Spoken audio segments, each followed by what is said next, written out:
શહેરી વિકાસ વિભાગ દ્વારા સુરત જિલ્લાની બારડોલી, કડોદરા અને તરસાડી નગરપાલિકાના ચીફ ઓફિસરની બદલી કરવામાં આવી છે.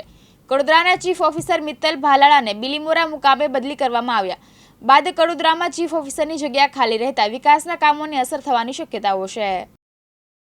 રાજ્યના શહેરી વિકાસ અને શહેરી ગૃહ નિર્માણ વિભાગ દ્વારા રાજ્યની કુલ 27 જેટલી નગરપાલિકાઓમાં ચીફ ઓફિસરની સાગમટે બદલીનો હુકમ કરવામાં આવ્યો હતો, જેમાં સુરત જિલ્લાની કડોદરા ઉપરાંત બારડોલી અને તરસાડી નગરપાલિકાના ચીફ ઓફિસરની પણ બદલી કરવામાં આવી છે.